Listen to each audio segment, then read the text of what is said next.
Светът за мен до голяма степен е конструиран от моите представи. Представите, които дават книгите, обясненията на близки хора за цветовете, обяснен по-скоро като текстура, не като материя. Моята различност ми даде много повече, отколкото ми взе. Аз никога не съм съжалявал, че съм сляпо роден, защото първо никога не съм имал зрение, за да видя какво е да го имаш.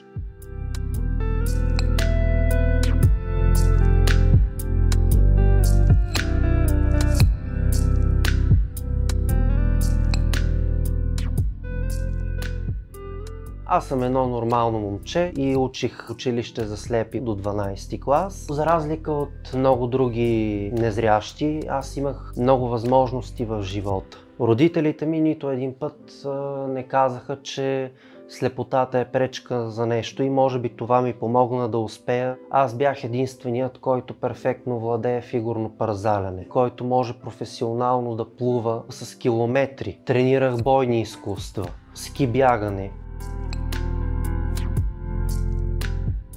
Много обичам животните и природата. Имам немска овчарка и много обичам да тичаме из поляните в планината, където живея. Много обичам вечерите, да изляза с кучето, след това да седна с приятели, с комши и да си говорим, дори общи разговори, разтоварващи, някой да сподели какво му се е случило на работа.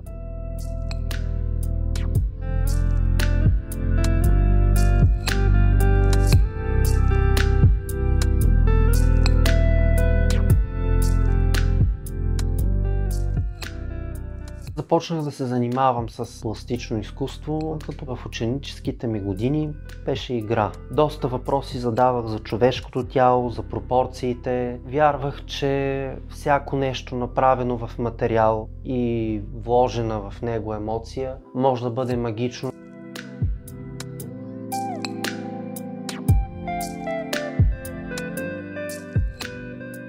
Всяко нещо, което можеш да си представиш в съзнанието, можеш да го реализираш в материал и да го превърнеш частично в истинско. Това е магията на изкуството.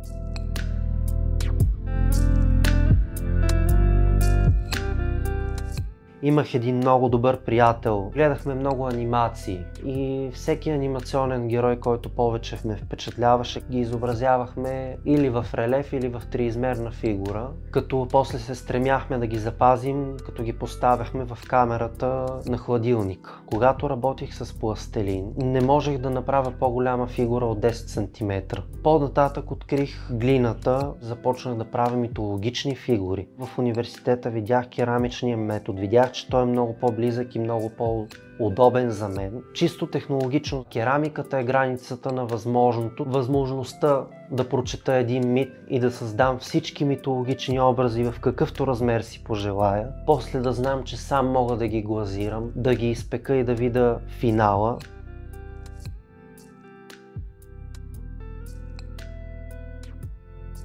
Много е приятно да можеш да създаваш. Ако знаеш технологията, всеки би могъл да създаде, стига да има и необходимата култура. А за мен това се постига чрез книгите. Те обогатяват способността да си представиш, да си въобразиш.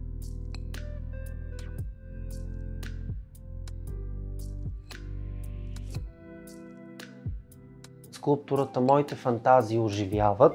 Най-шантавия герой, който имам и който бих искал да мога да опиша, е безсмъртен вампир, който може да черпи енергия от всички източници и не може да умре.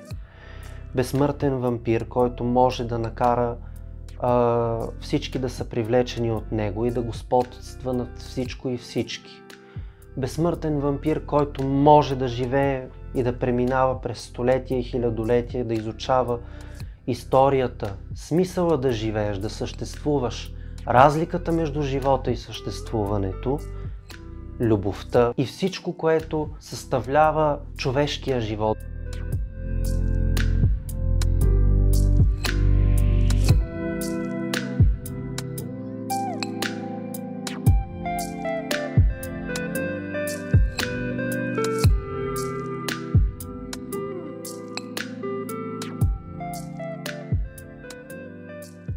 Всеки човек е различен и без значение дали има някакъв дефицит Сам себе си определям като човек, стремящ се към безсмъртието. Все още нямам свръхестествени сили. Ако един ден имам, дано да са телепатични способности, както и способността да не умирам никога.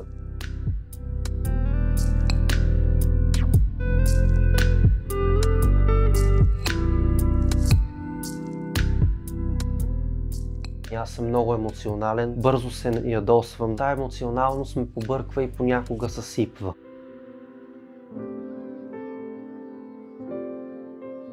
Най-тежките моменти до сега, когато открих в 10-ти клас, претоварвах много мозъка си. Така го установиха лекарите, но започнах да припадам като епилептични припадъци, които имам до ден днешен. Не помня нито какво съм правил, нито какво се е случвало.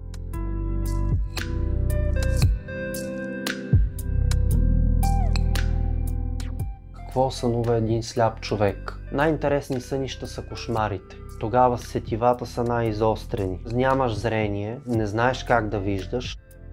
В сънищата се появява едно друго зрение, което е интуиция.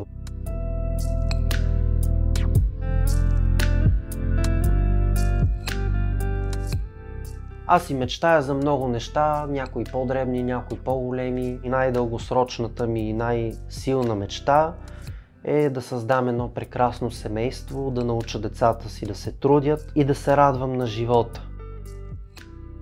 Най-близкият ми човек е майка ми, но разчитам и на чичо ми.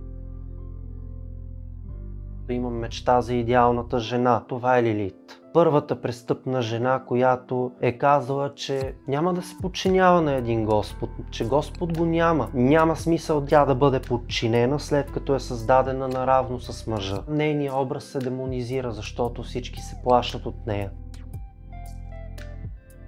Как ще видиш света зависи от това как ти ще се поставиш в него. Както физически, така и философски. Но не се смятам за странен, смятам се за напълно естествен. Не един сляп човек е поискал да направи това, което аз правя, просто не е имал смелостта да стигне до край.